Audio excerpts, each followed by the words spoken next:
안녕하십니까, 윤세입니다. 오늘은 갈수록 심각해지는 자영업에 대해서 여러 가지 이야기를 해볼 건데요. 먼저 어저께 그 신문에 난 홍석천 씨 마지막 가게였던 마이찰 씨 폐업에 대해서도 한번 살펴보고요. 경리단길하고 이태원 상권에 대해서도 한번 살펴보려고 합니다. 제 동생이 어제 급하게 그 문자를 줬더라고요. 이 마이찰 씨 폐업한다고. 그래서 제가 또 찾아보고, 제가 작년 12월에 홍석천 씨 가게 마이타이 폐업했을 때 글을 한번 올렸었는데요. 거기에다가 좀 더하고 빼고 해서 이번 영상을 만들게 되었습니다. 구독과 좋아요는 제가 지속적으로 더 좋은 정보를 만드는데 큰 힘이 됩니다. 지금 뒤에 보이는 배경이 제가 예전에 한 5년 정도? 그 전에 찍은 이태원 사진입니다. 정말 사람들이 바글바글 했었고요. 여기에 나온 거로는 그 가게가 9개까지 된다고 나왔었는데, 요번에 홍석천 씨 글 쓴 거 보니까 7개까지 운영을 하셨다고 그렇게 되어 있더라고요. 그래서 지금 보시면 여기가 마이타이가 작년에 연말에 폐업을 한 거고요. 요번에 이제 마지막으로 남은 게 이게 마이 첼시였습니다. 이게 지금 이제 없어진 거죠. 이게 제가 2015년에 마이 첼시를 찍은 겁니다. 정말 이때는 전성기였겠죠. 자, 그러면은 홍석천 씨 가게 폐업에 대해서 좀 얘기를 좀 해보려고 합니다. 이게 2019년 12월 6일 날 홍석천 씨가 인스타그램인가 올린 건데요. 마이타이 이제 폐업한다고. 근데 글을 보면, 저도 가끔 글을 쓰는 사람인데요. 글을 참 잘 쓴다 이런 생각도 듭니다. 여기에 이 사람이 괜찮은 사람이다 이런 생각이 들게끔 글을 쓰는 것 같고요. 그래서 여기서도 보시면 외롭지만 버텨볼게요 했는데 못 버티신 거죠. 그리고 이제 이게 어제 그 인스타그램에 쓴 건데요. 이 글을 보면서도 이분이 얼마나 이태원을 좋아하고 그런 감정들이 너무너무 느껴지는, 참 글을 잘 쓴다. 저는 그렇게 개인적으로 생각이 들었습니다. 그러면서 이제 18년을 장사하셨고요. 코로나 앞에서 버티기가 힘들다.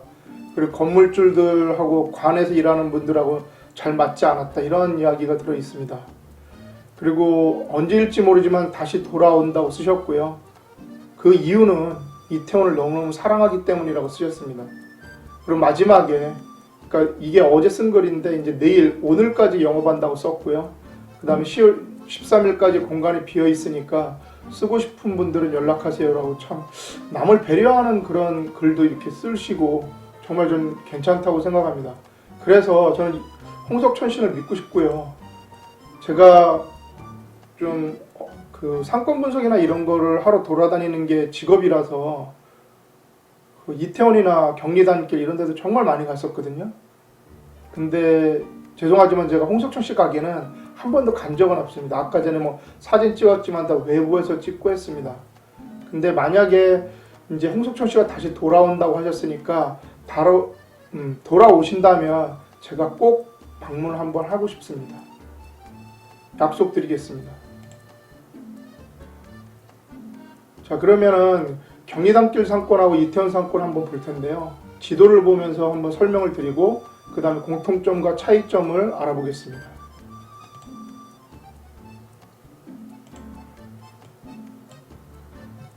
이게 바로 그 주변에 경리단길 상권하고 이태원 상권을 지도로 보시면요. 이태원역에 내려서 여기 해밀턴 호텔 뒤로 가시면 바로 여기가 마이 첼시가 있습니다. 이 라인이 아마 그 이태원 상권에서 가장 유동 인구가 많은 메인 스트리트라고 할 수 있는데요. 이 역에 이제 마이 첼시가 있었던 거죠. 이게 이제 없어지는 거고요. 그 다음에 조금 보시면 이 주변을 제가 잠깐 설명을 해드리면, 여기에 이제 근래 뜨기 시작한 우사단길이 여기에 있고요. 그 다음에 요 위로 올라가시면 여기가 이제 경리단길입니다. 그리고 여기가 장진우 거리고요. 더 올라가서 보시면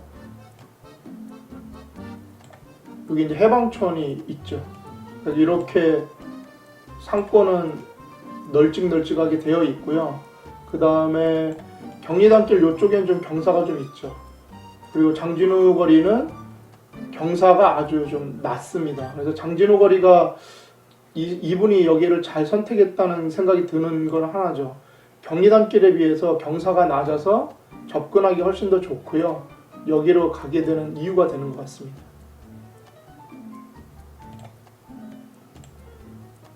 자, 그 다음에는 경리단길 상권하고 이태원 상권의 한번 공통점과 차이점을 보면요. 이 두 상권 다 특화된 외국 음식점들이 좀 많이 있었습니다. 그리고 둘 다 경사가 있는 상권입니다. 차이점은 상권의 크기가 다르죠. 경리단길 상권은 그렇게 큰 상권은 아니었습니다. 경사진 도로를 따라 올라가는 그 상권이었기 때문에, 물론 그 옆으로 가지치기한 상권을 전부 다 경리단길 상권이라고 보신다면 뭐 할 말 없는데요. 그 가지친 상권으로 인해서 이태원 상권하고 연결되는 건 있었습니다. 어쨌든 상권의 크기가 이태원 상권이 훨씬 더 크죠. 그리고 이태원은 아시겠지만 대체불가 상권입니다. 어디에도 이태원만큼 세계의 음식을 먹을 수 있는 그런 상권이 없기 때문에 이태원은 독보적인 거죠. 그래서 전국구 상권이 되고요. 대표적인 스트리트 상권입니다. 그리고 이태원의 상권이 아까 전에 말씀드린 주요 입지는 대부분 평평한 데가 좀 많습니다. 물론 높낮이가 있는 데도 많이 있지만 그래도 최고로 주요 입지는 대부분 평평한데요. 경리단길 상권은 처음부터 끝까지 이렇게 경사가 지어져 있습니다. 다음에는 상권의 몰락 이유를 한번 보겠습니다. 상권의 몰락 이유는 여기 뭐 이태원이나 경리단길 이렇게 얘기하는 게 아니고요. 전체적으로 한번 이야기해 보겠습니다. 아시겠지만 몇 년 전서부터 이제 2000년대 초반인가 그때부터 이제 젠트리피케이션 때문에 상권이 몰락한다고 많이 알고 있고요.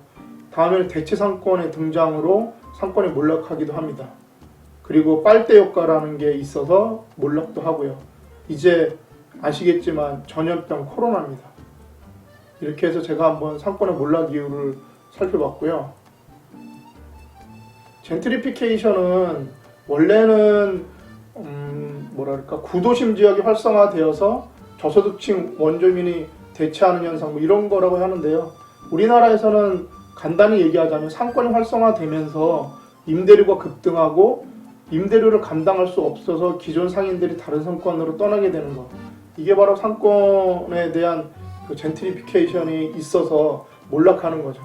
그래서 아시겠지만 홍석천 씨도 얘기하셨지만 젠트리피케이션으로 인해서 아주 나가게 되는 그런 일도 있습니다.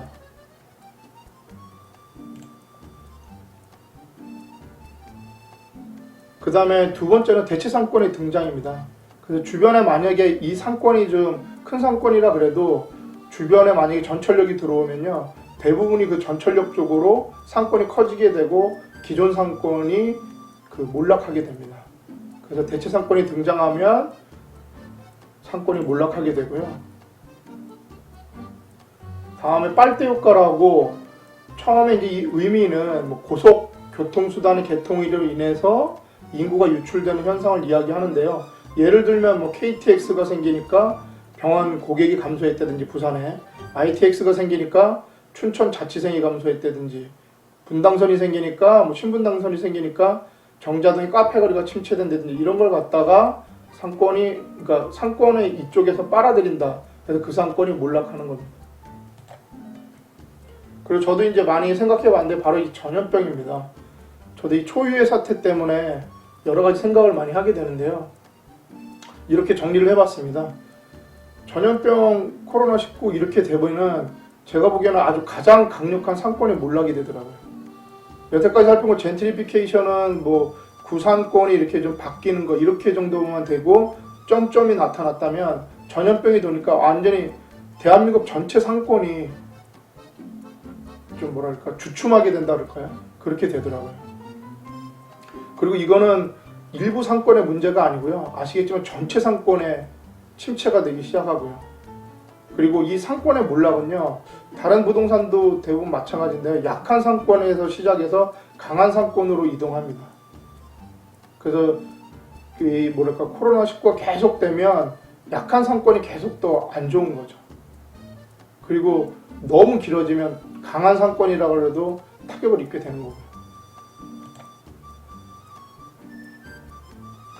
제가 생각하는 홍석천 씨 가게 폐업이 아쉬운 이유를 몇 가지 적어봤습니다. 바로 랜드마크 실종, 그 다음 이태원 상권의 약화, 젠트리피케이션, 코로나19로 인한 폐업, 창업자들의 시선, 이렇게 한번 생각을 해봤는데요. 먼저 랜드마크의 실종입니다.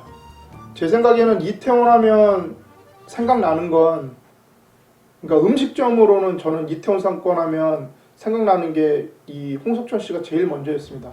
그 다음에 뭐 외국인 TV에 나왔던 분, 그분 정도, 미카엘이가 그분 정도가 생각나고요. 그 외에는 제가 이태원에서 이렇게 잘 생각나는 분은 없습니다. 그 다음에 뭐 노래는 있죠. 그 외에는 랜드마크라고 할 수 있는 건 저는 홍석천 씨 가게라고 생각했거든요. 이 랜드마크가 없어지는 겁니다.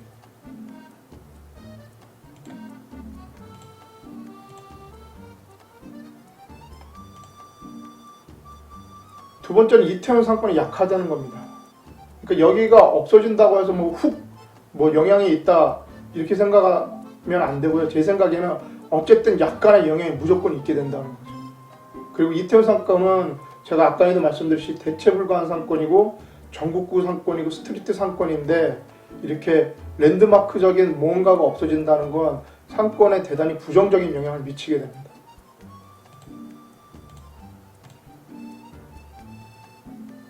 그리고 홍석천 씨 가게 폐업의 원인이 마이타이는 젠트리피케이션이고 마이첼시는 코로나19라고 이렇게 얘기가 되는데요.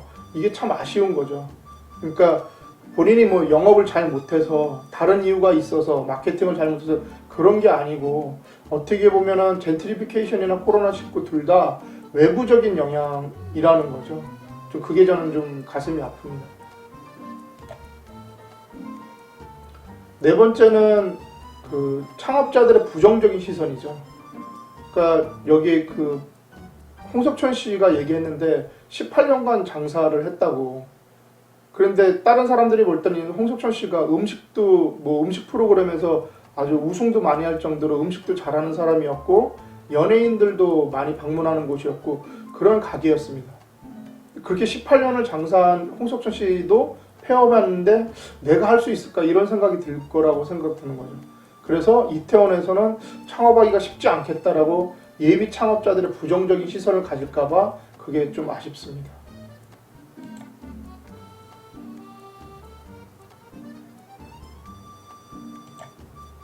요즘에 정말로 힘듭니다. 제가 가끔 홍대나 그쪽에 한번 홍대를 많이 가보는데요. 뭐랄까 대박집들도 이제 조금씩 힘들어하는 것 같습니다. 그러니까 영향이 조금씩. 그러니까 예전에 대박집이 100군데가 아무리 코로나 초반기에 다 잘 됐다 그래도요. 지금 그게 자꾸 줄어드는 것 같습니다. 그래서 코로나19가 빨리 끝나기를 정말로 원합니다. 코로나19와 장마로 정말 힘드셨을 자영업자 여러분들 꼭 힘내시기 바랍니다. 건강과 미소는 돈 안 드는 최고의 마케팅입니다. 힘드시겠지만 건강과 미소를 잃지 않으셨으면 좋겠습니다. 조금이나마 도움이 되셨다면 구독과 좋아요 부탁드리겠습니다. 감사합니다.